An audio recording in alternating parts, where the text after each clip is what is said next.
calling this Parks Commission meeting to order. Let's do a quick roll call. Diana Wallace. Laurie Mills. Sean Downing. Melissa Morrow. Don Hudson. Mary Elizabeth Kofer. Victoria Johnson. Okay, so our Parks Commission meeting, we love having people here. This is our second month to actually have people here, so this is so great. And really appreciate all the positive feedback we've gotten on through emails. I try to stay off social media. But in order for us, we generally speak, we run our meetings at 1 hour because most of us have to get back to work. And so it is not meant to be rude or anything, but we're trying to manage the things that we have to get through business-wise. And then also make sure that we hear what you all have to say. So I do want to know, last month we did such a good job of having people sign up when they wanted to speak publicly. We had 2 separate signups, one if it wasn't on the agenda and one if it was on the agenda. So if you have signed up here to speak and you want to speak about something not on the agenda, could you please raise your hand? Oh, Perfect. okay, never mind. So we don't have to do that part right now. Okay, so all of these people, when we get to your agenda item, we'll let you know if we'll ask if you would like to speak. So when you look at the agenda, you're going to see that we're going to do things in a slightly different order than how they're listed, so that we can hopefully get through the things that are speedy, really fast, and the things that we know are going to take a little more time. So just to let you know, no later, my goal will be no later than 12:30 to begin items on the 9 dedicated dog park. We could get through things faster, and there could be a chance that we get to that sooner. So don't leave and think if you come back at 12:30, we will just be started. But I do want to get through these other things. So the very first thing I want to do, and this is always a positive one, discussion possible action on number 6. I'm sorry, I'm going to back up. I need a motion to approve the minutes from the last meeting. I'll make a motion to Great. approve. Second. All in favor say aye. Aye. Any opposed? Motion passes. All right. Number 2. Number 6, discussion possible action to approve Boy Scout Troop 31 service project to clean up the wilderness area in the northeast corner of the upper park. I saw Steve is here. Great. In uniform even. Do you have your belt on? Yeah? Mm-hmm. Good job. Good afternoon, I'm Steve Marcy, 3220 Park Hills Drive, a longtime resident of Rollingwood, also a member of Boy Scout Troop 31. We meet out of Shepherd of the Hills. I did hear what Commission Chair Morrow said about time, so I'll be very efficient with this. I'm also the newest board member of the Western Hills Athletic Club. The area between the club, there will be a map shortly, between the club and the park is sort of a native area. It's shared ownership between the city and the club. It has not been cleaned in, I'm told, over a decade. So, Nikki, if you're able to go to slide, I think, one with the map, which I think is, yep, there we go. So this area here is pretty dense with trees, has a fair amount of trash and a really large number of dead limbs and fallen branches and some invasive species. And in addition, we noticed that there was a fort that had been built. I think there's a picture, there's some trash. A makeshift fort had been built. These are some Boy Scouts that the club had clean up the club's portion of the land. We didn't have authorization to clean up the city's portion of the land. Sorry for youth protection, I had to blur their faces. Most concerning, we noticed a makeshift fire ring down there and evidence that somebody had been burning firewood. So I know that Chairperson Morrow is very familiar with Boy Scouts. She's been very helpful to the Scouts supporting Eagle projects for WEA. Councilmember Glasheen is very familiar with Boy Scouts. So if any of you have questions, you can direct them to them. But our goal in Scouting, the mission in Scouting, is to develop leaders who are trained to make moral and ethical choices by adhering to the Scout Oath and Scout Law. And part of that includes a devotion and a concern for outdoor ethics. So my point here is we offered up our services to City Administrator Alan Thomas, and he said there's the makeshift fort that I was mentioning right there, and there's the makeshift fire ring. So my point in being here is just to offer up our services. I think Nikki, if you could go to the last slide, please. Bottom line, we're offering our services for Service Project. We would coordinate with Izzy on the Department of Public Works. We would not do any tree trimming, no power tools, and we'll provide our own adult supervision at all times. Great. Any questions? No? Do we have a motion? I have Oh, go a ahead, question. question. Yes, sir. How will you remove invasive species like trees, hackberries and stuff without So- power tools? Great question. That is outside our area of expertise, so we would like to work with the Parks Commission if you have somebody who has that knowledge. You would identify them and get them to come down and, okay. If We it's, had looked into improving that a while back, just as a part of the park grounds. It's shady and kind of nice down there. But there was some concern about just going in and wholesale removing a bunch of trees that were young, and we're thinking, I think Mary Elizabeth was thinking we should have somebody make sure we're not taking out young trees that are valuable. So highly advisable, yes. Izzy may know plenty about that. I have a question. Are you even planning to take out anything that's alive? It looks to me like you're just planning to clean things Cleaning up. it. Only dead. We would only take out So- dead so they're not unless planning the to city touch- said, here's something that we'd like to remove, and it didn't require the use of power tools. We could do that. But we'll Okay. work under the city's direction, since we'd be Okay. working on the city's property. I would suggest they watch out for snakes. Yes, ma'am. Okay. We were down there walking it yesterday. I guess we're gonna talk about that on another agenda item, but yes, ma'am. we'll do Very that. good. Thank you. Thank you.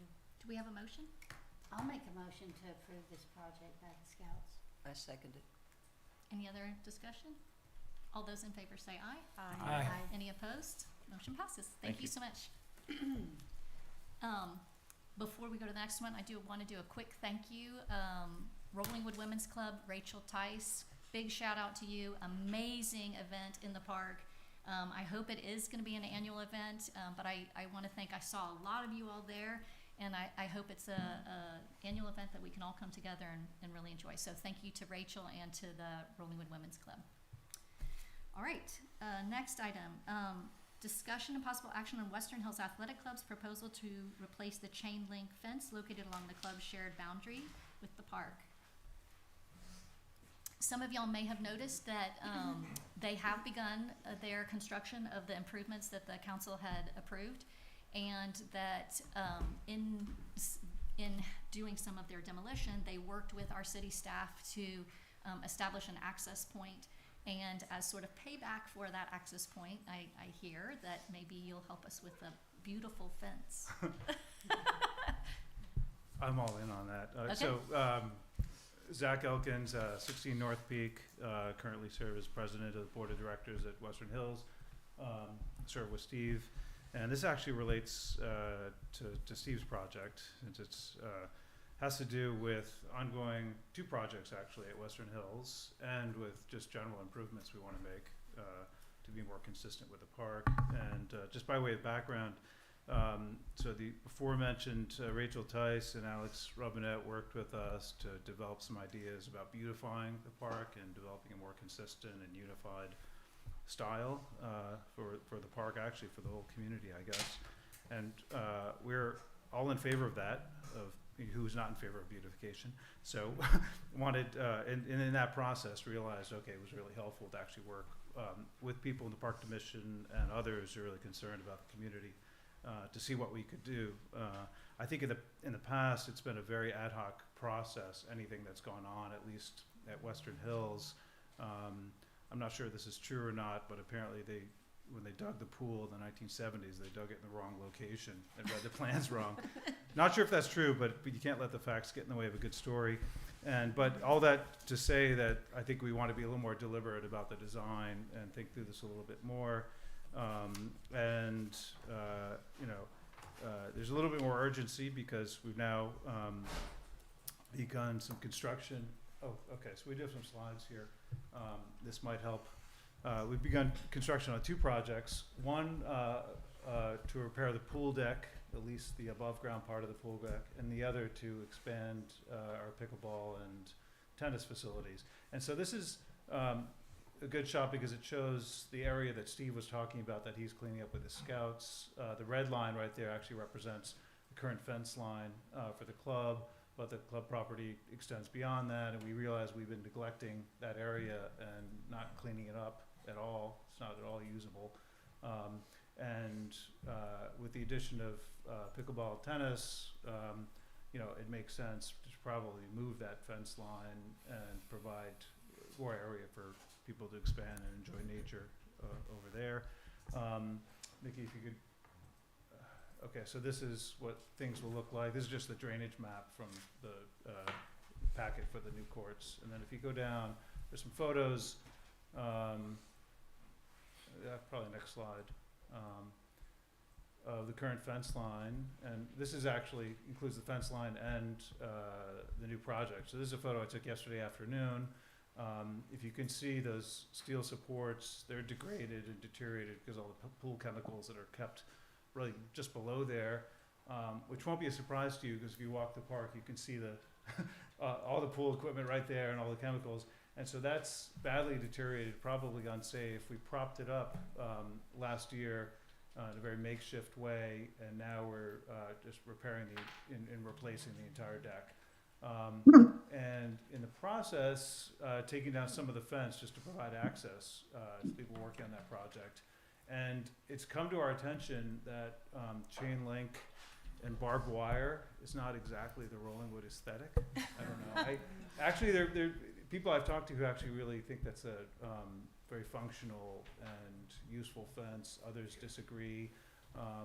I think my preference would be to leave it to people who know a little bit more about design and see if we can develop a fence line that maybe graces the park a little bit better, since we have to replace some of the fence anyway. All that to say is, I think there's another view of it. That's just the construction part itself. And then you can see the fence line. I don't think that's the most flattering photo I could have taken of it, but it does show, I think, what detractors of the fence would say. Whatever the aesthetic is of Rollingwood, that's probably not it, however functional it is. So we're open to, with the Park Commission, anybody who has design ideas, developing a better fence. Especially since we're in the process of removing some of it. Okay. I know everybody's here to talk about the dog park, so Yeah. I'll leave it there. And, Okay, that sounds great. Can I So, ask a question? yeah, go ahead. Would the fence removal be just on that west side, or would it obviously Well, get rid of the prison aesthetic all the way around? the prison. At least Rollingwood Drive in the You park. know. Yeah. I mean, the prison aesthetic, as you so aptly put it, covers almost all of our fence line. There is part of the fence line that has this black picket fence, and that's the part by the parking lot and the courts. And so, I mean, I think that would be the default fence we would, if we were to improve the fence, we would put in. So obviously, we wouldn't move that. But the prison fence, I really like your term. I'm going to keep using that. I think, I mean, if it were me, and it's not up to me, obviously, I would replace the whole thing and put something nicer. But I'm not sure that the board feels the same way, or members of the community feel the same way. So Zach, I know we spoke right before the meeting started, and one of the things I suggested is maybe grabbing a couple of our Parks members to work with y'all's group to have a Yeah. discussion about possibilities on the fence. Do we have, and you don't have to say it in this moment, but, probably in the next couple of days, shoot me an email, and if you don't shoot me an email, I'll just pick randomly two people. And we'll have them give you a call and work with you all to come up with a design aesthetic that, That'd be great. and a plan. That's perfect with us. Great, Thanks, great. Melissa. Thank you. How long will your construction take? So the first part of it, the pool deck is probably going to be done in mid-January, and the pool's going to be open, by the way, the entire time, miraculously. And then the pickleball and tennis part of it mid-March. Okay, so really, a new fence design, you don't need till maybe February? Probably, yeah. Cause I'm just thinking, we don't meet again till January, so, that'd be the fastest we could give you Yeah, some ideas. I think that's the Although, last stage of our process. if you come so. up with, if you just, make a beautiful fence that everyone loves, then we'll just be like, yeah, go Well, for it. maybe, I mean, Well, yeah. anything would be an improvement. Yes. Yes, yeah. Yeah. I'm not sure there's consensus about that, by the way, having talked to a couple people. About beauty? I mean, some people are into the prison aesthetic. Yeah, no, Which it's a- It surprises sends me, a but- strong message. It does. Yeah, You're well, not leaving. As someone who runs a youth facility, I understand the aesthetic, Yeah. Yeah. from 12-year-old boys climbing into your, pool at, other times of night Which, that they should not be. For Yes, better or for I worse, it's understand not that been as a well. problem. If people got off their screens and started pool hopping and invading our pool, I think I would love that, actually. There you So, go. yeah. That's right. Okay. All right, Yeah. extended hours at Thank the pool you. coming soon. Okay, great. Let's see, where am I next?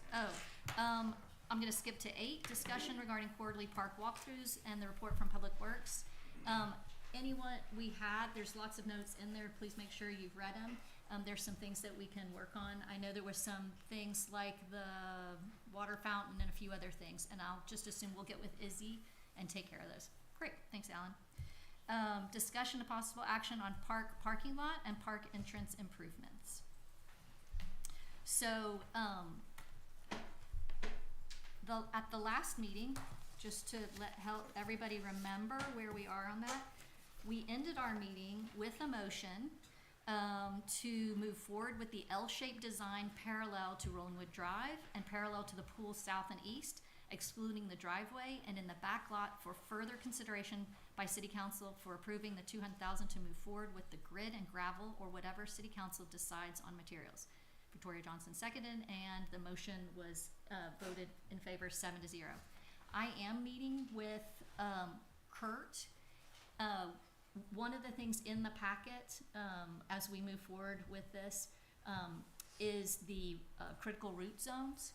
And so you'll see that there's a series of circles that are around these beautiful trees that we have. And I know Kurt wanted to make sure that we met with our city arborists, so Alan has helped us connect with them. And we are gonna meet out there sometime this week. When I have the exact day and time, I'll let the rest of the park commission members know.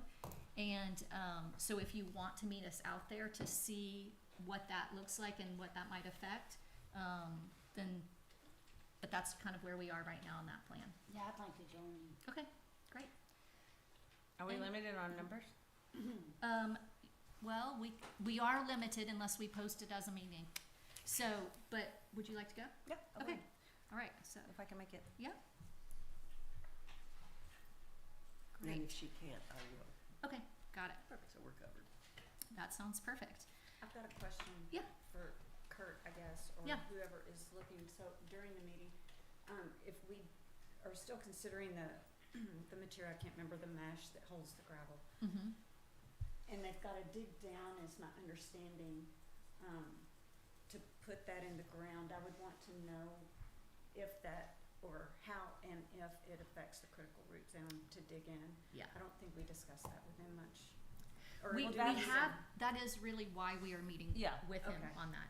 Because at least this is my understanding so far is that asphalt, because there's already existing asphalt, you can just layer asphalt over it. And you wouldn't really be changing anything. Cement, you actually have to dig down. And also using the grid stuff, you have to dig down.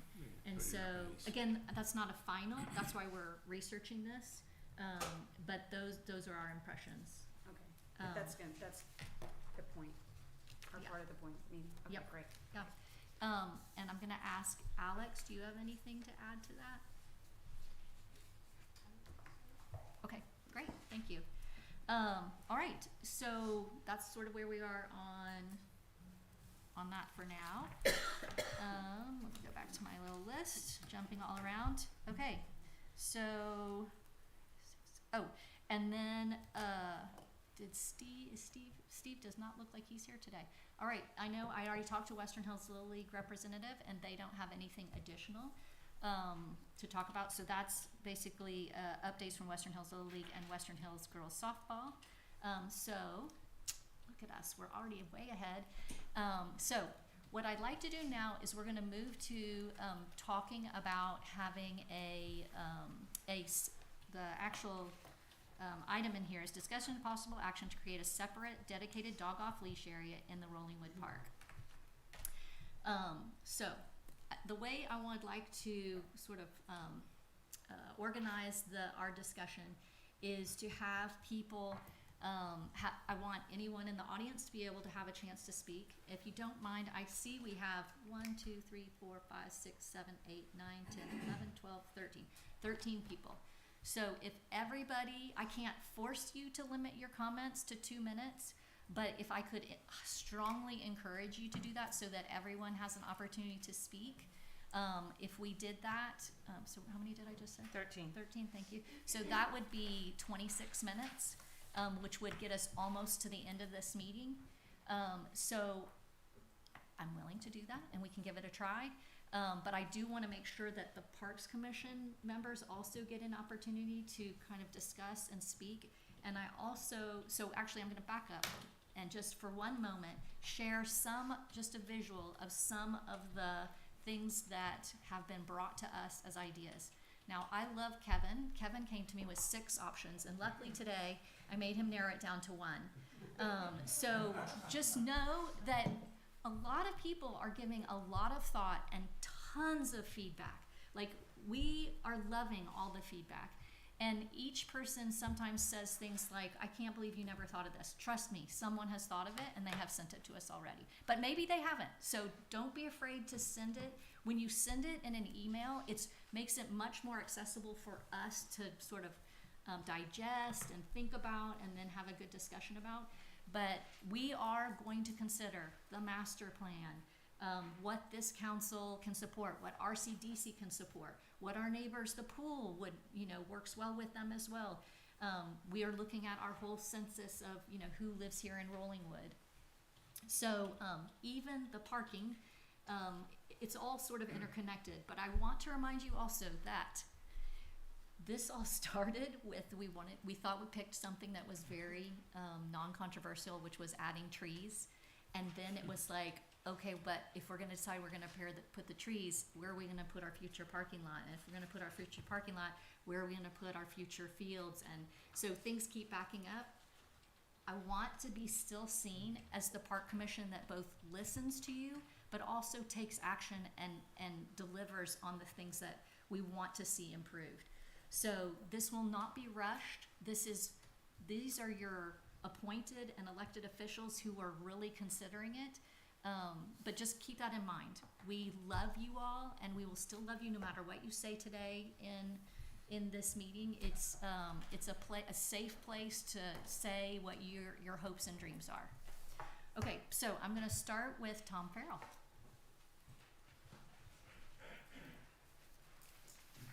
Tom Farrell, 3223 Park Hills Drive. First of all, thank y'all for what y'all are doing on that. This is great, and we thank our city council members for being here and for the effort they put on it.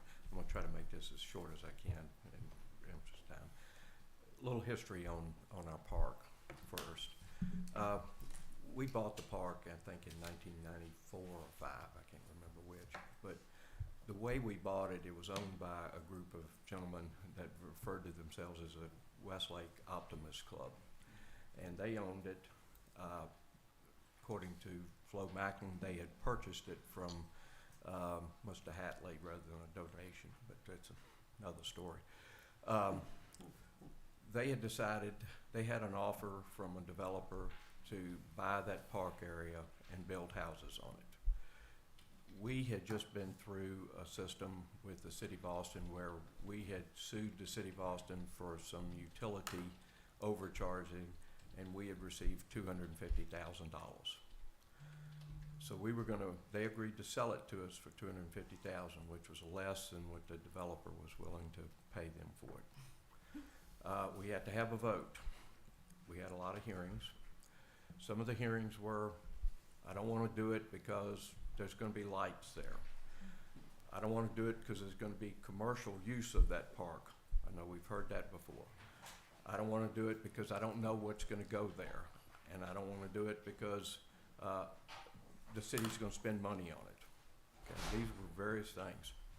City council decided, and one of the things we agreed to do, that the city agreed to do, the sellers agreed to do, was do a deed restriction that limited the use of that property on that. We agreed to do it. The vote incidentally was 55% to buy it, 45% not to buy it. All right, so I thought it was a slam dunk. You never know, and it wasn't. It could have been gone the other way pretty easily, to tell you the truth. But we ended up buying it. Thank goodness we had Brian Ryder, Bill Hamilton that worked and gave us RCDC that helped pay for the park on that, and that's been great. Although, well, Just a reminder. that's fine, sorry. I'm almost there. Yep. So we did do that. We gave our word to our citizens, and we gave our word to the to the optimists that we would do that. Times change. One of the other things that we've been doing as a city for the last 30 years is trying to develop Rollingwood not as a city, but as a community and as a neighborhood concept on that. And I think we've been very successful for it, and that is much stronger than a city. We've changed, we've done some things to the park that maybe not be exactly on that, but we've tried to follow the spirit. We've kept the lease with the Little League and the girls softball for this whole time. We've done things that may not do it. We may have even sold part of that land for a residential lot. I'm not sure about that, but I think we did do it. And so we gave our word, and that's a very important thing, I think, that the city tried to at least keep the spirit of that. Recognizing that times change, and we have this other thing. I'm not opposed to doing that. There are 3 requests that I would ask of the commission. One, that to decide how much, and I think we all know we're gonna have a dedicated dog park, and it's not gonna be, it's gonna be separate. So I think we're headed that way. I would ask that we continue to deal with the Little League and the girls softball to come back and say, this is the minimum amount that we can use. And so we work with them on that. 2, I would encourage that we not name this as a dog park. We call it a general activity area. I think dog park may exclude some of our residents from thinking they can't use it. And secondly, I'm worried that Google Maps might put dog park on their maps, and this thing get loved to death. Yes. So I think that's important that we do not call it that. The third thing is I ask that the Park Commission work with the police department and the users of the quote dog park to come up with a set of rules that would not only protect the usage on that, but protect the city as we go forward on that. And again, thank y'all for doing this, and I do appreciate everything that you and our city council members are doing on this. Thank y'all. Thank you. Thank you. All right, we're already off timer, so that was great, Tom. Thank you very much. I know you have really good history. Kevin Glasheen.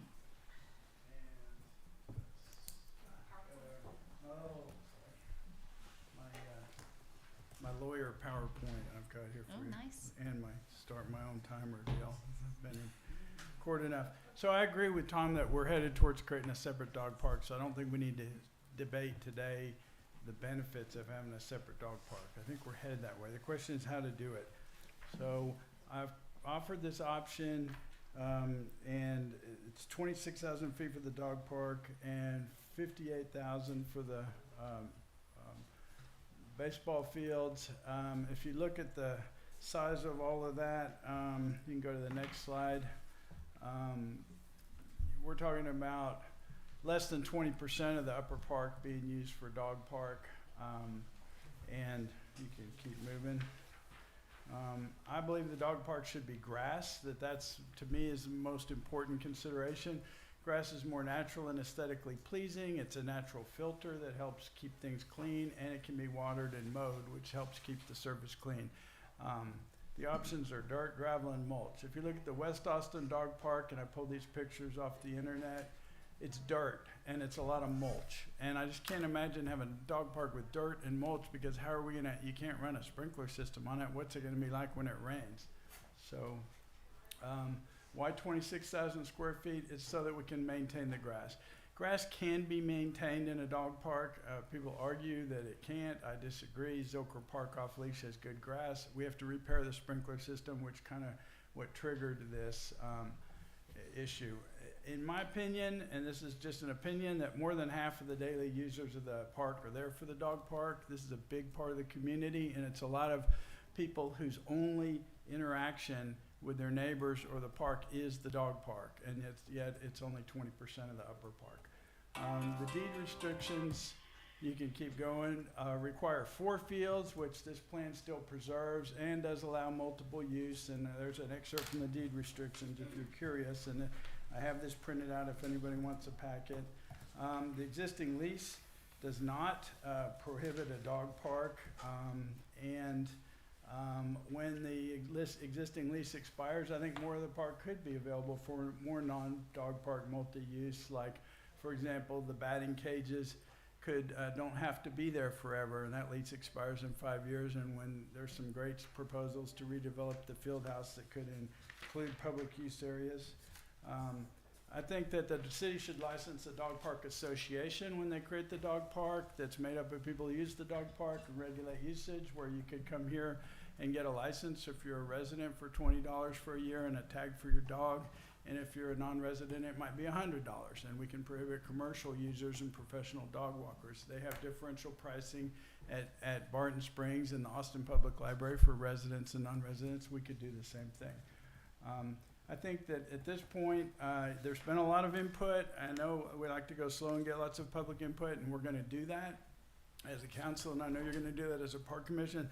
But I will say that I feel like there hasn't been a single issue that we've had more public input on over the last 3 years than the idea of this separate dog park. And I think that we have a polarized community, and it's time to reach a compromise and pass a compromise that, you know, might not make anybody happy, but we can put this issue behind us. Thank you. Thank you, Kevin. Arun? Yeah, I'll be quick. So, Your name and address. My name is Arun Natason, 4917 Timberline Drive. Just 2 things to consider. I don't know what the answers are. But one is whatever space y'all do allocate for off-leash dog usage will be one of, if not the only area of the park that will be used 365 days a year, multiple times a day, by many residents per day. This morning was 40 degrees outside. There were 27 dogs when I entered the park. 10 of the 20 people that were there were residents. I don't know if we want to maintain a running count of that, but I'm sure that those ratios may vary, but may stay similar across the year, especially in the spring when weather's better as well. And then the second thing is, I think these decisions, as they are currently being made, like these forums are a great place to discuss these things. And I'm glad that they're being done with a lot of community input. I don't think, like, my entire job is building, training, and fine-tuning like AI models. I don't think that we should be using LLMs as like truth engines. They're not. You can literally get them to say anything. I could make it say that we should turn the entire Earth into a baseball field if we wanted to. It's like, I think we should be doing this with community input as we are. I'm not sure we should be using those, like LLMs, as a proxy for information. Those are my only 2 points. Thank you. Thank Thank you. you. Thank you. All right, Layla?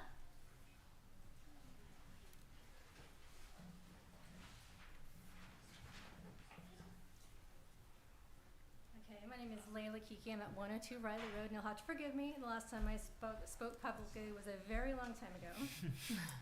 So I tried to jot down some notes because I was out of town and was not aware of our meeting today. So these are a little bit last minute, but things that I've been thinking about for some time. This coming April will be in our home for 2 years. And this dog park was the first and continued place where I have met all of my neighborhood friends, acquaintances. I am a member of the ladies group or the women's club and continue to donate when appropriate, but a lot of times those types of events are overwhelming for me. So I've found that this dog park has been kind of a godsend. You get to meet multi-generational people. It's the only place that I see a lot of organic discussion between very young children and our seniors, and work from home. A lot of people, like Arun mentioned, are there all times of the day. I personally have been there in the morning and the evening, middle of the day. It supports our seniors. There's been a lot of times when I've noticed people missing from the dog park, and you reach out because you're like, you know, what if these are the only people that person sees? Who's gonna notice they're missing? Let me just check in and make sure those people are okay. I realize that this is like a really big gem of a neighborhood in Austin. I'm a born and raised Austinite. I've been in a lot of neighborhoods, and this one is very much a shining gem in the middle of a very large city. But like a gem, we have a lot of value and very little space that we take up.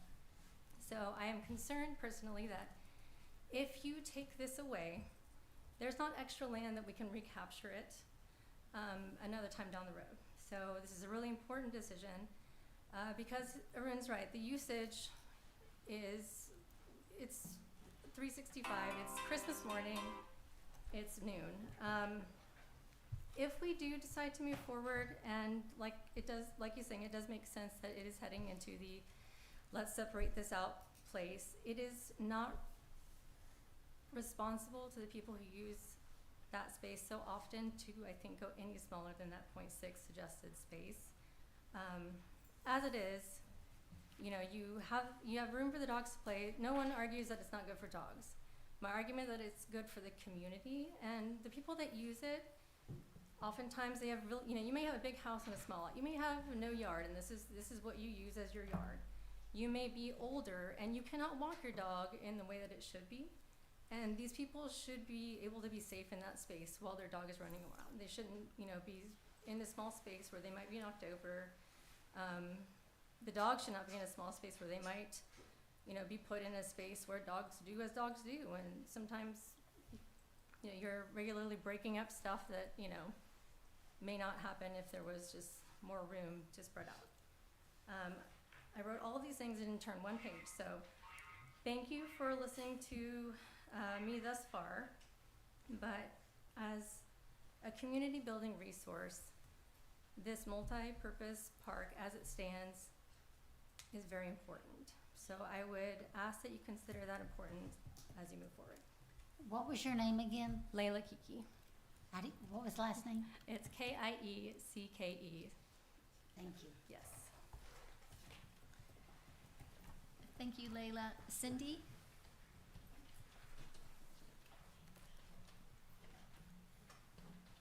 Name and address. Yes, Thank my you. name is Cynthia Venning. I live at 5005 Timberline.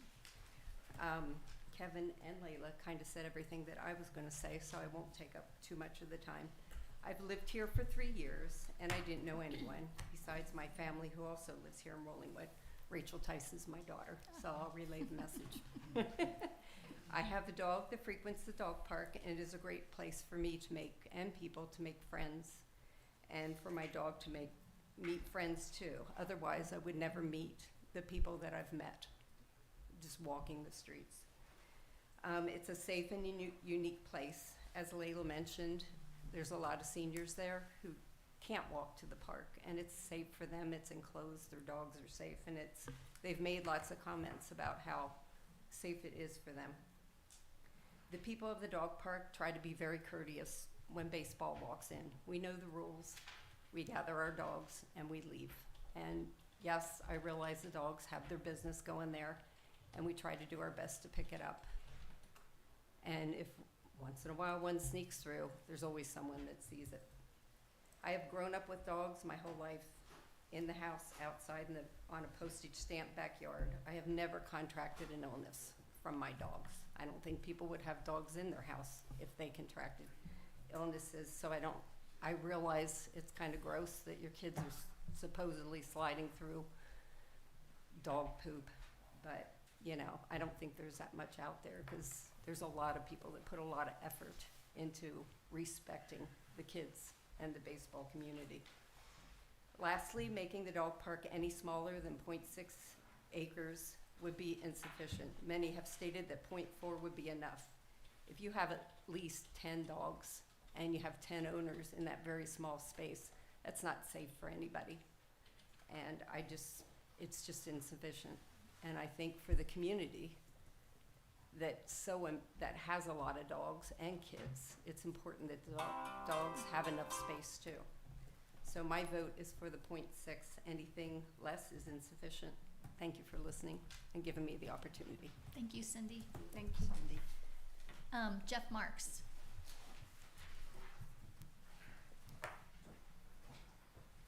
Hi everyone. Jeff Marks, 2516 Timberline Drive. I'm soon to be a dog owner. My wife is on the waiting list for one, and I'm also a big dog park supporter. In 2023, the council formed the CRCRC to address concerns about home sizes. As a founding member, I sat in the same chair that you are all sitting in right now. We had a clear mandate: listen to the community and make recommendations based on data, not just loud voices. It wasn't easy. I often had to vote for what I believed to be the broader community interest, even when my friends spoke in opposition. But we were told repeatedly to take our time and ensure that we had exhausted every avenue of community input.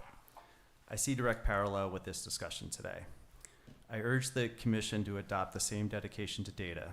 I recently sponsored a flyer that generated broad input, and I believe the emails in the November 19 council packet are the best current data set that we have. I encourage you to read those 69 emails and draw your own conclusions. I have analyzed them, and the trend is clear. There is overwhelming support for a dedicated dog park, but specifically for a compromise solution. Out of the 69 emails, only 6 selected option D, which is a 0.6 acre dog park. I appreciate some here, their opinions should be added to that data set. 25 emails selected option B, which is a 0.25 acre dog park, or C, 0.4 acre dog park. In my view, the data points towards a 0.4 acre dog park as a true compromise on size. More critically, I think we should be discussing the overall usage of the space, such as whether we want trees, shade, and seating within the dog park.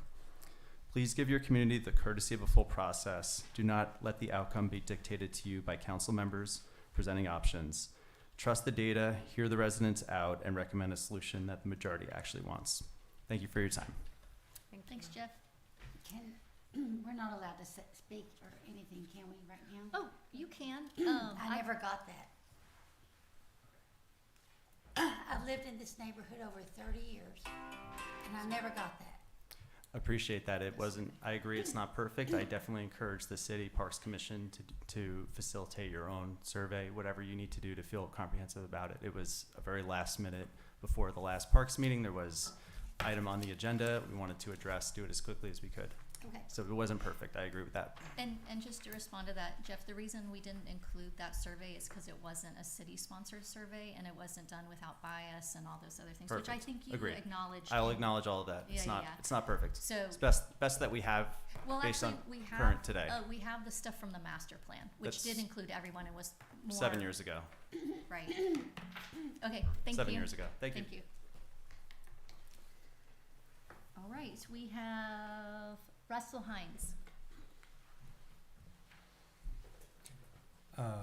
Hi, everybody. Russell Hines, 4703 Timberline Drive. Thanks for being here and volunteering and doing what you guys do. I appreciate it. It's probably not the easiest thing. I guess just where I stand is I support the master plan that was done. It seems like a lot of input went into that. It was a long process, and it sort of is a compromise with everything. With that said, I haven't looked at it in depth. I'm kind of new to this whole issue and all the stuff that's going on. I love dogs. My mom has had dogs. I drove over here and I thought, oh my gosh, I'm sort of speaking, against a large dog park, and there's all these people using it. So I understand there's different people and thoughts at work here. I think the heart of my comments is just get community input. You know, let's do what the majority want to do. I don't know any other way to solve this issue. I mean, for you guys, for the council members, it's like if you have 100 people and 10 or 20 are very vocal and they're like, you know, I want a 0.6 acre dog park, but, you know, out of the 100, 50 or 60 or 70 are saying, well, I don't know about that. I'd like, you know, a 0.4 acre park. That's what I think you should do is try to, you know, get the input of the community. You know, my thoughts are, what is the purpose of a park? I mean, why do we even have a park? Is it a park for humans or is it for dogs? And, you know, what's the breakdown on that? If you have one, let's just say you had 1 acre to work with, would you split it in half and take a half an acre and put that for humans and the other half of the acre for dogs? I don't think so. But essentially that's what we're doing with this 0.6 acre proposal that Kevin's put up. It's just, I think maybe a little bit too much. The other issue is you want to, you know, have humans and kids and baseball and everybody be able to use it. As many people as possible use it. And so you've got to separate the dogs because of the dog poop. So, you know, that's kind of the big issue. And then stepping back from the whole thing, I don't know, you know, what we as a community want. And maybe that can be put together succinctly and just put out to everybody. I mean, do we want to be known as Rollingwood, the home of the dog park, and have everybody from the surrounding area come and bring their dogs and welcome them? Or do we want to say, you know, look, there's a little bit of an area for dogs, but if you want your dog to have like all this fun and be off leash, you know, I don't know, go to the Greenbelt. But maybe there are other places that are better suited for that. I think, you know, like I said, we've got limited space, fair usage, and yeah, that I guess is the heart of it. And right now I would just say set aside this 0.6 acre proposal or pause that, take time, you know, get the full community's input, and appreciate everybody listening. Thank you. Thank you. And I really appreciated the chairperson's comment that no matter what we say, you're still going to love us. You betcha. Thank you, Russell. Zach Elkins. Yeah, You're good? Thank you. Will Fowler. You're good? Okay. Ronald Hasso.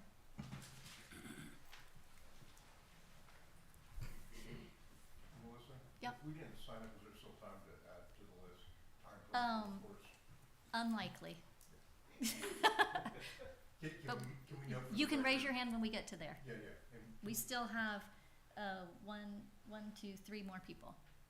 And we have 9 minutes left.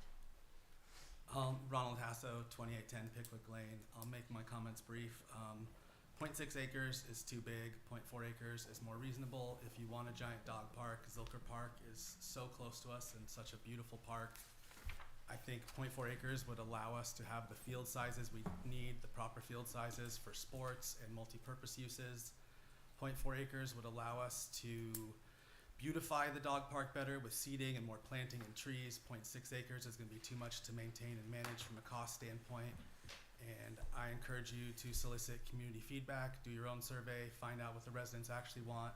I'm one voice. I'm not saying I'm the only voice. I think we should listen to everyone. Without a community survey or doing something like that, there's no way to truly know. And so I don't think putting a 0.6 proposal in the agenda is reasonable when we should have multiple sizes. Thank you. Thank you. Thank you very much. Gigi? Hi, I'm Gigi Shock at 3229 Park Hills Drive. I promise I'll be super fast. I'm here just to quickly offer my perspective as a board member of the Rollingwood Women's Club. Not advocating for any particular size or layout, but just encouraging everybody involved in these decisions to consider the fact that once you have a dedicated dog park, the other park, today call it the baseball fields, becomes much more multi-purpose than it used to be, and therefore there are many more use cases for it than just baseball and softball, which will, first of all, automatically increase the frequency with which it's used, but also will benefit many more groups of our community than just people who own a dog and or have a child who plays baseball or softball. So as we mentioned at the beginning of the event, a lot of you were at the tree lighting that Rachel just magically conceived and put together in 2 or 3 weeks, and you saw how special that event was. We, as a club, dedicate a lot of volunteer hours and funds to try and do some community building and truly just create the special sauce that makes Rollingwood as unique a place to live as it currently is. So as I was considering coming here today, just quickly to, add our voice as an interested group in the more usable park space, I just quickly asked my fellow board members, what do you guys think we could do? And the idea is just start flowing. If we had that space available, we could enhance some of our existing events, like the Easter egg hunt, for example. But we could also create new ones. And it's not to say that we're going to have daily programming. But, we could conceive of things like, screenings of football games, picnics, movie nights, etc., all kinds of additional activities that foster the connections that people currently value about the dog park and the baseball and softball. So anyway, that's all I have to say, and just think about that. Thank you, Gigi. Nicole?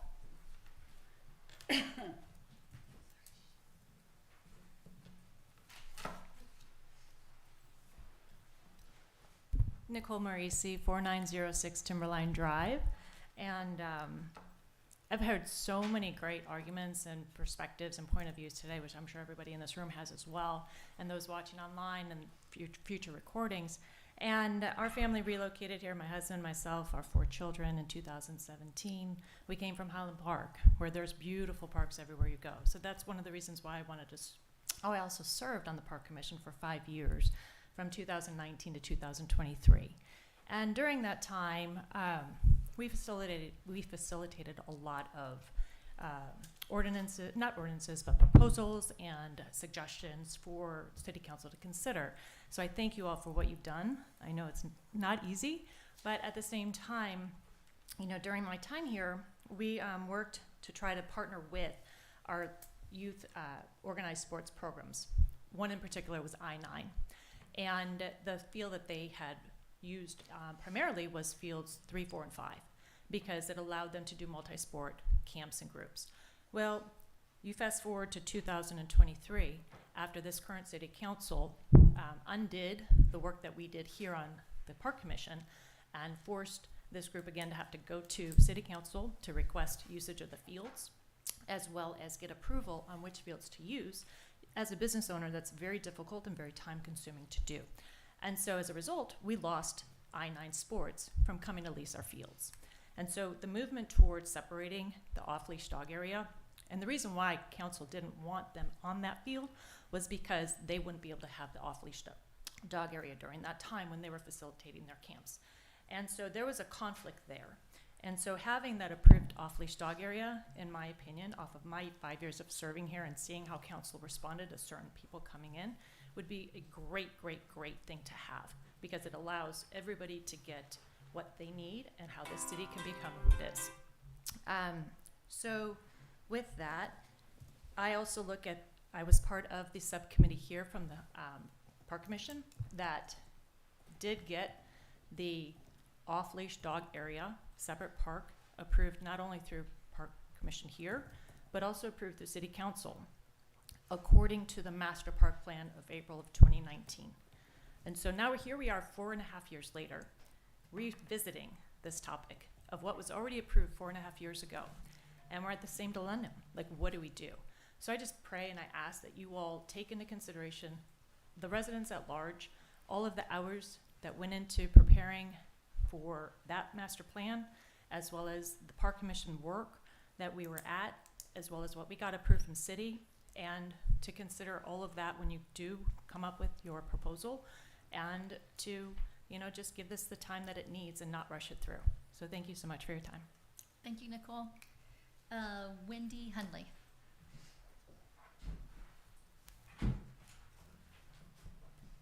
Hi, Wendy Hundley, 401 Vale Street. I am going to read comments, that way I can get through it faster. I originally joined the Park Commission in 2015 as a mom with young kids because the condition of our park generally worried me. At one time, much of the play equipment was in disrepair. The bouncy dinosaur head was cracking off. The chains on the balance toys were broken and hazardous. The mulch was worn down far below safe levels. There were fire ants, broken walls, trip hazards on the playground.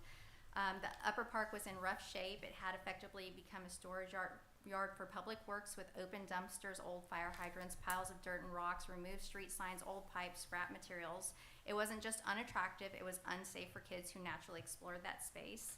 Once I joined the Park Commission, we started trying to fix things, but very quickly ran into some roadblocks again and again. There was so much to do, no clear way to prioritize projects, and no reliable funding mechanism. At the same time, we learned that most of the grants and public funding opportunities for park required an adopted master plan. Without one, we were stuck only making small piecemeal repairs. At that point, the Park Commission was not approved for funding to hire a professional planning firm, so we did the work ourselves.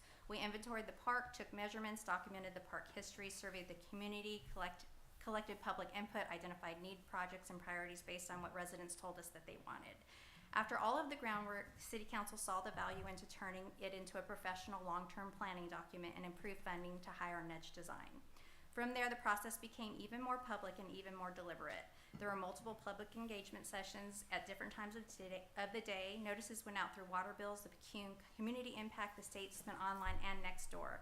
Surveys were widely distributed and drafts were presented to the Park Commission, RCDC, and City Council. All the meetings were posted publicly and records remain available today. This project and process took years. It involves hundreds of voices. It included compromise, debate, and revisions. And what it produced was not a rigid blueprint, but a flexible framework of how our park can evolve responsibly. That flexibility is exactly why the plan includes both multi-use fields and a dedicated off-leash dog area. The multi-use fields were intentionally designed to allow the park to serve more than just one type of sport over time. Right now, baseball and softball dominate because of how the infrastructure exists. But the community also asked for options for older kids, for other sports, and for flexible open play. The multi-use field, basketball court, and wall ball space directly responded to that input. The dedicated off-leash area responds to another very real and long-standing community need. Dogs already use the park. The master's plan's dedicated dog park space was designed to reduce the conflict between dogs and kids, improve safety, add shade, seating, water access, and provide a year-round space that is not constantly in tension with youth sports. It was never meant to eliminate field access, but to create a better separation so both uses could exist peacefully. These two elements, multi-use fields and dedicated dog area, are not competing ideas. They are both solutions to the same problem. How do we allow more residents to enjoy the park safely without one group pushing another group out? The master plan was built to answer that question. I share this history because it matters. The plan was not rushed, it wasn't hidden, it did not come from one person or one group. It came from years of public work, frustration, collaboration, and community input. And it reflects what residents asked for: more flexibility, more safety, more access, and less conflict.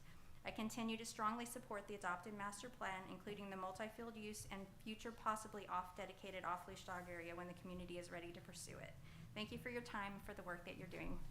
I appreciate it. And this is the document I emailed to you guys earlier, which was what the Park Commission put together before we had Nudge Design come in, and it's a 40-page document. We were in your seats, we rolled up our sleeves, we did the work, and then we hired professionals, and I think it was community consensus, and so I hope that is considered in this process as well. Thank you for your time. Thank you, Wendy. All right, so I just want to remind everyone that it is 1:01. Are most of the park members able to stay for an additional 15 minutes? You can? I can. Okay. I Yeah? can, but that would be my absolute limit. I have Okay. to be somewhere. All right. Diana, are you good for 15 more minutes? I am. Okay, great. Yeah. I just want to keep everybody here and keep the ball rolling. So we'll go till 12:15 or 1:15. Sorry. How long? You got 2 minutes. I'll take 2 minutes. I'll take what I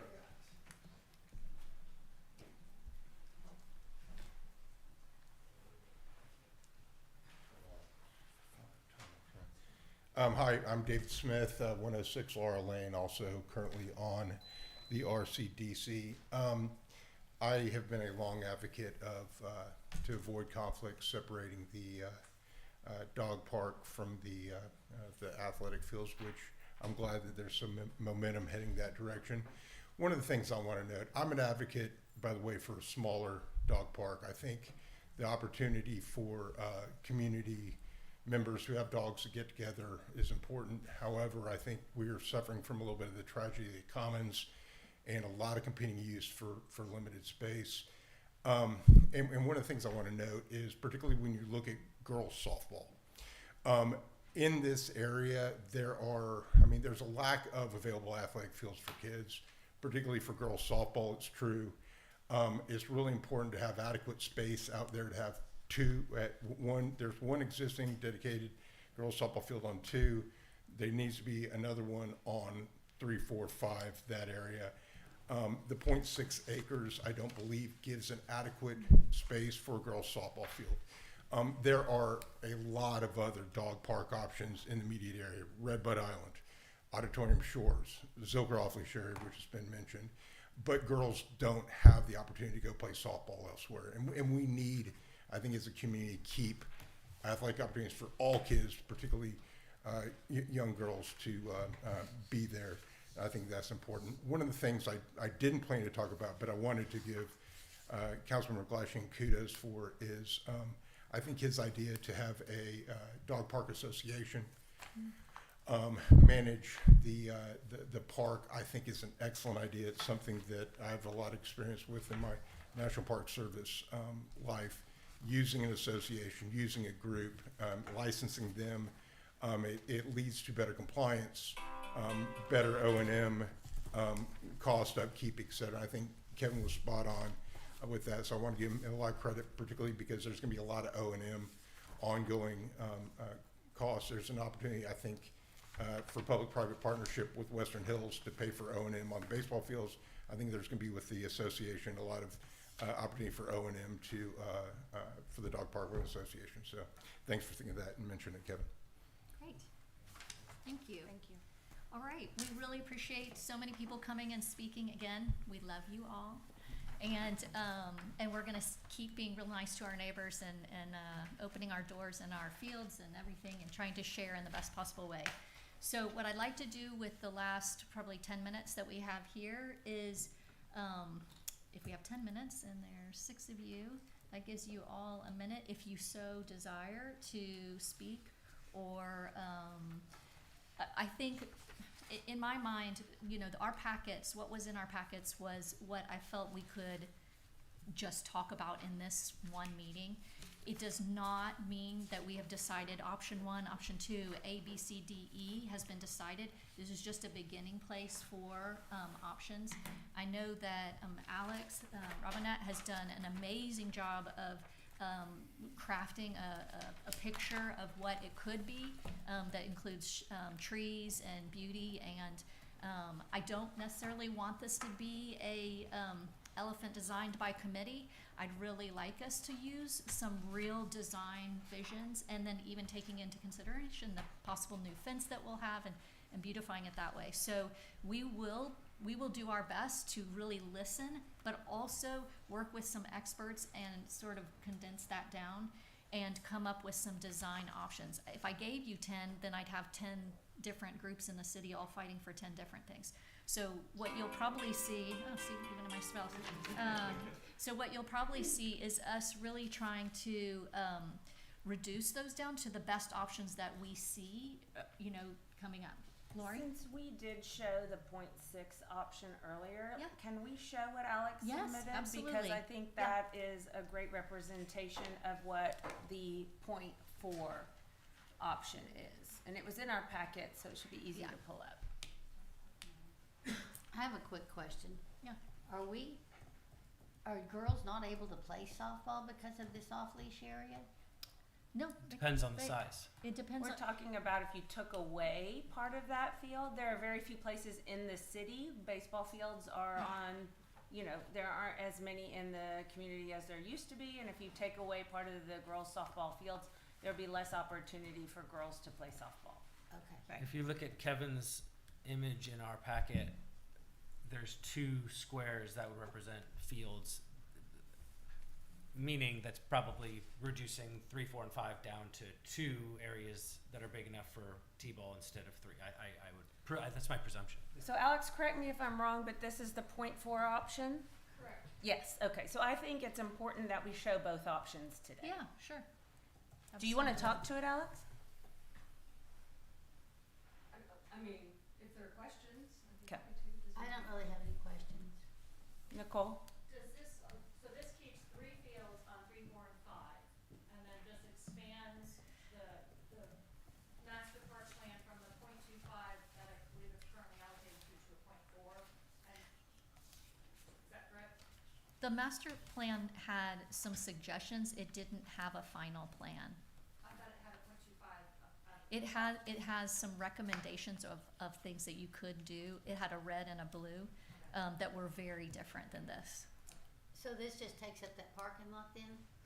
No, What this these- comes in, you have to take those north fences, where 3 and 5 are, and you pull them in a little bit, and by virtue of this sinuous line, you can kind of get some push and pull to each side, so it's a little more generous as opposed to just a straight line. So it incorporates that parking lot, it preserves the trail, it creates a berm between the trail and the dogs so that anybody using the trail isn't face to face with dogs. So it does incorporate the parking lot? It does incorporate the Okay. parking lot, but it only incorporates a small amount of what is currently 3, 4, and 5. Okay. And I'm confused because when Kevin shows his plan, it shows that everybody has access to the softball fields, and I don't know, I thought that dirt infield was something that they're kind of trying to protect and maintain and fund, and so I just don't know how much having that fence removed and kids tearing around that dirt infield, I don't know how the Little League feels about that. How many parking places are we losing there? 11. 11? Okay. So you're In the new netting design. the same Not bad, parking. right? We're gaining, not we're in gaining the a bunch of backlog what, is parking 11 spaces? What are we gaining from the other? Oh, No, we 58, which is more than we have right now. Right, okay. They've enabled those. We're not losing any by losing the parking lot because they're better organized. And we're gaining But those were 11 only somewhere else. 11 on the new design when we decided to pause on So we're that. getting 11 somewhere else. No, Yeah, well, we have We're giving up 58, which is 11. more than we have today. We're getting, With we're giving that up backlot. 11. We're giving up 11. Are we getting 11 somewhere else? Yes. Yes, we, That's good. Yeah. You're netting the what same I like amount about of this parking. plan, Mary Elizabeth, and I think you'll agree, considering the Oh, butterfly I'm not garden saying I is don't back like there. it. I Yeah, just wanted to but know I just that. want to point out that the trail is not impacted. And that trail, I think, is very important. I see people on that trail all the time. I was Yeah. just talking to a woman, asking her about it, an elderly woman, and she and her husband come here a lot because their adult children live here and grandkids. And I asked her, just what's your favorite thing about the trail? And she said, I feel safe. It's quiet. And she said she wished it was longer. Same. yeah. So, They also said they'd be willing to donate money to. well, other Well, people. we'll want to put her on our Friends of the Park campaign. That's right. Said we're working on it. So I'm never gonna get my trees, am I? You are. No, you you'll are. still They're get your going. trees. That's you see. We have so many places to put trees. You're So still going to many get your places. trees because You they're could all of actually our get trees. We've more been working trees. really hard for those trees. I do want to be I've honest. been waiting for years. So I got with Google Earth, and even with the current configuration, the softball field that exists, if you go from behind the home plate all the way to the farthest distance, you still, even with the current fence, don't get the same distance in the existing softball field that's catty corner from it. That's because that's for younger girls. I know, but I just didn't want people to expect that you would see a softball field the same size as number 2. Right. And I know that one of the things, so I'm looking at the master plan and some of the overall recommendations, which were to extend and improve the walking trail, and then create multi-purpose fields that allow for additional sports programming and unstructured play. one of the thoughts is, I know at Bee Caves, they have removable fences, so you can have a fence for home run, experience or game days, and then you can actually draw that back up. And so that, if we were able to move towards something like that, we could draw that back up where then you would have a bigger lawn in the middle for when we talk about soccer, flag football, just general run-around stuff. That great lawn would be even greater for flexibility. I just want to finish with, on here, believe it or not, it also said assess and utilize on-street parking on all streets adjacent to the park, for those neighbors who are concerned about that. Provide a separate off-leash dog area that it's its own. Expand programming opportunities for teenagers, adults, and seniors. One of the things that I did do was look at what our census is. And one of the little factoids I hope you walk away from today is in 1960 we had 390 residents. In 1970, 780. 1980, 905, and 1988, 1376. Today, the most recent census is only 1354. So basically, since 88, we've stayed kind of a one size, just to keep that in mind. Of that, 316 are 0 to 14, 100 are 15 to 19, and 1,038 are 20 to 85. So again, when you think about our park users and trying to get as many of our neighbors out there as doing it, we do want to be thinking about how it serves all of those people. We also want to create overall brand and identity for the park that reflects history of the park community, focus on planting shade trees and maintaining existing canopy, and expand native gardens on site. So we are getting rapidly close to the end of our meeting today. This is just the beginning of what we hope is a really wonderful continued conversation about it. So what are next steps? What I'm hearing is that we need a committee to explore creating the separate dog park. So you have the other thing to pick from, which might be less controversial about the fence, but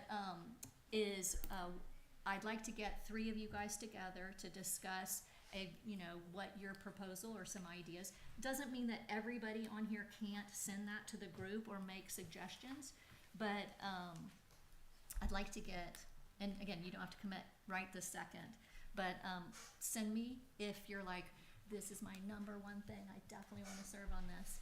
I promise to spend 20 hours a week talking to people, etc. Anyway, I am kind of making it fun, but Can you do that now, just for transparency? well, I want to give them a chance That's to. normally how you do the subcommittees. Absolutely. This is a big commitment, and I also I want everyone to think about it for a second. I'll volunteer. I'll volunteer. Okay.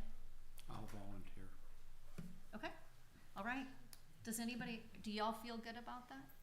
Anybody else want to volunteer instead of me?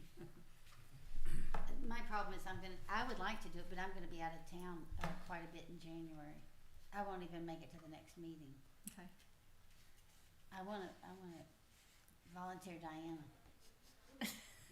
Sure. Well, because she okay, uses so I have. I'd like somebody okay. who uses the dog So park to I be have there. 4 people. I use it. But Okay. you don't, and you don't. So I do, but you do. my dog doesn't like it much. My dog doesn't like it either. He's too small.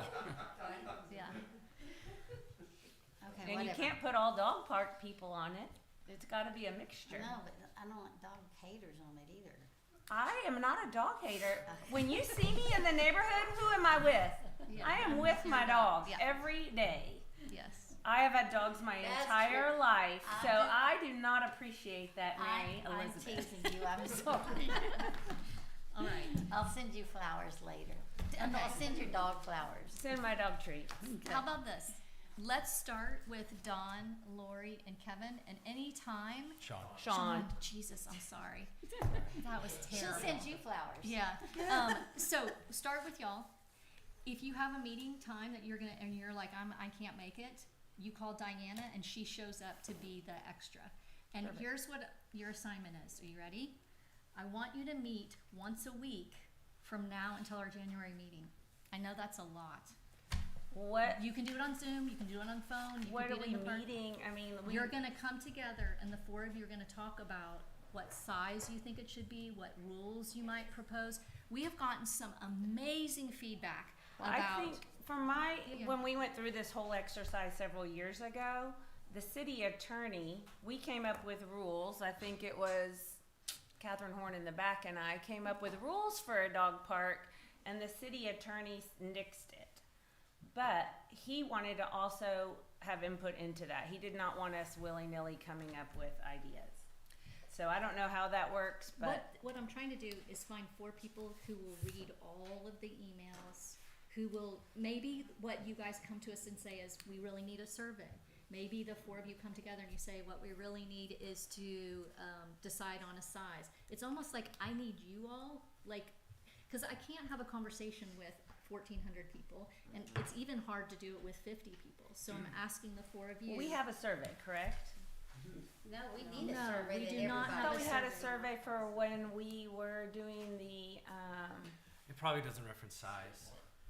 And Yeah. size is really, we've all determined, it sounds like there's consensus that we're gonna separate dogs from kids Yeah. playing sports. So now it just comes down to size. And the overall vision of how we organize like a great lawn and removable fences for the softball field and multi-use stuff, because it's all tied together. But I think it ultimately just comes down to size. So Yeah. size is an issue, so is operations and maintenance, and there's some links that I added to the packet Sunday that include a lot of information on ways to operate and maintain and also raise funds to help with those things. So I will make sure, and there's like 4 other links I didn't include that have a lot of that information that I can send your way. perfect. That would be And great. Don had you probably saw in the packet, a really long of, these are all the things to consider. So what I'd like to get is just y'all 3, include Diana when needed, to just kind of come back here in January and say, here's what we've heard from the community, we're sort of synthesizing, and here's some possible directions that we could go in. Perfect. I'd like to say one thing Yeah. real quick. I don't agree with Tom Farrell on much. I mean, we just don't, do we? But I'm gonna absolutely agree with him on this, and that is that I really don't think we should call it a dog park. I have a friend that they had some bandanas put out with maps of dog parks in the area, and we don't want this on a map of dog parks. And I the hate other to tell you, it is already a destination No, for dog walkers. yes, it's a destination. It's a bigger deal if it goes on maps. And it's not on maps, and I've seen the maps of dog parks. And the Yeah. other No, I thing- agree. Send that to your committee. Okay, I'm just saying that now. Yeah. Because That's why we first can- of all, I wanted it publicly acknowledged that I agreed with Tom on something. Thank you. That's why we consider things like registration fees and so on, right? Right. These are all good ideas to minimize congestion and traffic and usage of our funds for the whole city of Austin. Is the city, Alan, interested in and able to, from an administrative standpoint, to do that? Because I know in the past when we've talked about permits for the dog park, it was like, sorry, we don't have the ability to do that. As in long as all council honesty. passes it as a policy position, we're able to administratively handle it. Okay, great, thank you. Great. One thing, I'll say this, polling the population. When I got that survey that came around, I looked at it and I said, well, I want the dog park to be big, so I just wrote 0.6, sent it off somewhere. I don't think you really get, I mean, this needs to be done in committee with a lot of research, with a lot of thoughtful input, because if, I don't know that talking to everybody in the community about what they think is really valuable, because most people go, oh, you know, make it little, I like baseball, make it big, I like dogs. It really, there is room to do it all. But to me, that's an awesome amount of work to do. To me, it's like, let's come up with several plans that look nice, and I love that we're incorporating the thoughts about the great lawn. That's huge. That means taking down a lot of fencing. And this all works together, and I think you'd almost have to, before you start polling the community, you want to have several comprehensive proposals so they can see things in context to some extent. Because just size of dog park, I don't know. Yeah. it's not, I don't know, it's valuable. I would like to add one thing to that, and that is reference to, Jeff has talked about his informal survey, and that keeps coming up and such. One fact that continually is overlooked is that 14 people voted for A, and that is not a no dog park, which is what it's listed as. It's status quo. Yeah. So you have 14 people voted for status quo. 6 people voted for a dedicated dog park. That's 20 of 45 listed votes. And that's without people even knowing about it in advance or having it just show up at their door. There's 24 people who didn't indicate any option, and those. Yeah, so there's 24 people who didn't indicate any option, and I looked through those emails, and I believe they would all selected something smaller than D. This says 14 selected option A, no dog park. Correct. So we'll have to, if you read through the emails, which is what I encourage you to do, read all 69 emails and draw your own conclusion. And I think what we decided anyway is that the city itself would have to put out a poll like that isn't Oh, yeah, valid. So we're not absolutely. gonna put much weight on that, and I think we'll work with the city to come up with another way to garner that, plus the emails, and that'll be our job to filter through the community feedback and see That's what the precisely story what tells. I was promoting, Yes. because I don't feel there's had an opportunity for community Well, feedback. I do And feel when like you've got status quo marked as no dog park, it's disconcerting. So that's information that needs to be out there. Do it with it what you will. Okay. Yeah. Okay, that's it. That's all. Everybody was so good today. Thank you. Thank you Good for dogs. smiling.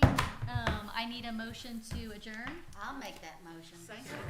Second, all in favor, say aye. Aye. Anyone who says this isn't hard work is lying. And